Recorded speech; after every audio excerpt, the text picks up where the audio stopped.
I'm excited to dig into this park that's 95% water, which makes getting a boat basically a necessity for adventures. Established June 28th of 1980, one of the park's most important responsibilities is managing a piece of the last living coral reef in the continental United States, the Florida Reef. It's the third largest barrier reef on the planet.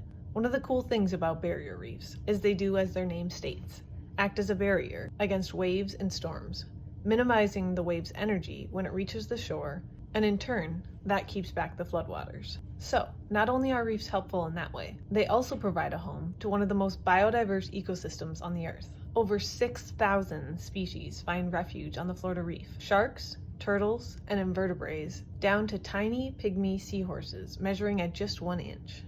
Pictures of the man-o-war caught my eye during research. It led me on a trail of its own.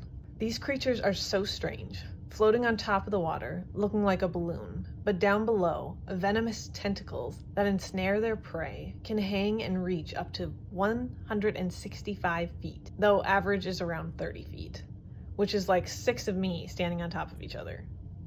While not usually fatal to humans, the sting is still extremely painful, so avoid them, but look them up because they're weird. Biscayne National Park is made of 4 separate ecosystems: the coral reef, the islands in the North Florida Keys section, a portion of Biscayne Bay, and the mangrove forest along the main shore, which is where the longest stretch of wild mangroves grows in Florida. Mangrove forests are such an important component of the ecosystem. Their complex root system helps stabilize the shoreline and filter pollution, while also providing shelter and foraging opportunities for juvenile reef fish, birds, and other marine life like the American alligator, but we'll talk more about those when we talk about Everglades. The lighthouse, Boca Chita Light, was built in the late 1930s.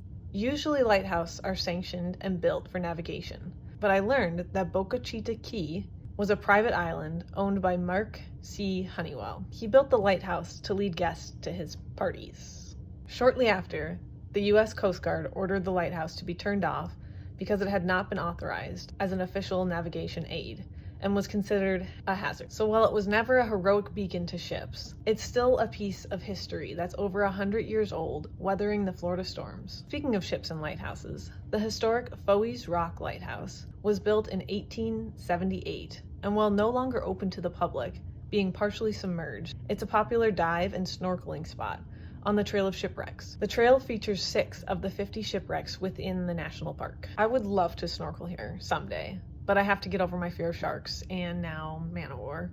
But someday, right? Have you been to Biscayne? Tell me about it in the comments.